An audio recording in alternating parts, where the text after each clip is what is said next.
So how do we go about maxing out our Social Security and getting the most possible to fund our retirement? If you've done any kind of Google searching, you've probably come across loads of articles talking about secret strategies and hot tips and tricks. The truth is that there are no tricks when it comes to Social Security. Everything you need to know can be found on the Social Security Administration's website. The real trick is to know the right questions to ask. So what are the right questions to ask? Here are my 4 steps for maximizing your Social Security. The first, know your benefits. Know what you are entitled to. So many people make the mistake of assuming that they know or that the government will tell them the benefits they're entitled to. And you know what happens when we assume. We make an ass out of you and me. So don't assume anything about your Social Security benefits. You might be entitled to more than you think. And we're going to talk about that in a few minutes. Step number 2, coordinate your benefits with your spouse and your family. Other people can claim up to 175% of your benefits.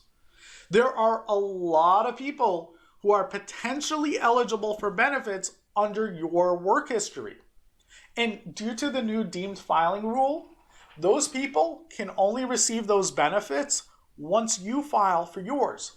So while you might get a larger check by delaying your benefits, as a family, as a unit, you might receive more benefits overall if you file early and get a smaller personal check.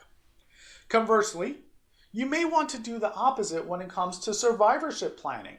So depending on which need is more important, now, later, or more overall, will really determine your ideal filing strategy. Number 3, and this is important. I've mentioned this before, and I cannot stress this enough. There is software out there, and I will run this for you as part of the analysis, but you got to run an illustration. You need to look at and see how much money will you actually make, will you actually receive from Social Security if you claim early or file late, and how that coordinates with your spousal and family benefits. Because there is a certain point at which delaying benefits is no longer beneficial.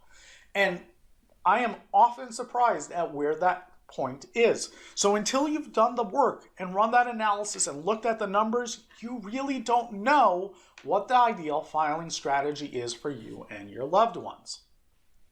And finally, we need to review your benefits from the context of your retirement plan. How much do you need in retirement? Which do you need more? Do you need the benefits now? Will that help you from having to tap into your savings? Or do you need a bigger check later in retirement when you won't be able to work as much? You won't be able to re-enter the workforce. Or perhaps your surviving spouse needs a bigger check because you were the primary breadwinner. Remember, when you pass, there will be a decrease in Social Security income coming into your household. And your bills probably won't change much, if anything at all. So planning for that gap is critically important.